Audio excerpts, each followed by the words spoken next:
కళ్ళ నిండా కుళ్ళుతో నిన్ను చూసే వాళ్ళకి నీ కష్టంతో పనిలేదు. మనసు నిండా ప్రేమతో నిన్ను చూసే వాళ్ళకి నీ లోపాలతో పనిలేదు.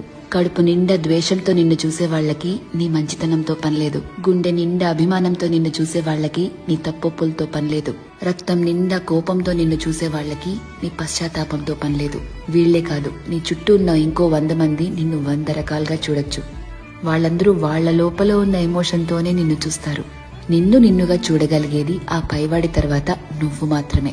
ఎప్పుడైతే నువ్వు నీలో ఉన్న తప్పులు ఒప్పులు, మంచి చెడు, నీలో కోపాలు, నువ్వు చేసే మోసాలు, నీలో మార్పులు, నువ్వు పడే పశ్చాత్తాపాలు, నీ చుట్టూ బాధ్యతలు, నీ ఆశలు, వాటికై నీ కష్టాలు, దేవుడిచ్చిన లోపాలు, నీ ప్రయత్నాలు, ఇలా ఎదుటి వాళ్ళని జడ్జ్ చేయడానికి మనం వెతుకుతూ ఉంటామే, వాటన్నిటి ద్వారా నిన్ను నువ్వు చూసుకోగలిగితే ఎలా అన్బయాస్డ్ గా, లాయర్లా కాదు జడ్జి లాగా, అప్పుడు నువ్వేంటో నీకు అర్థమవుతుంది కదా.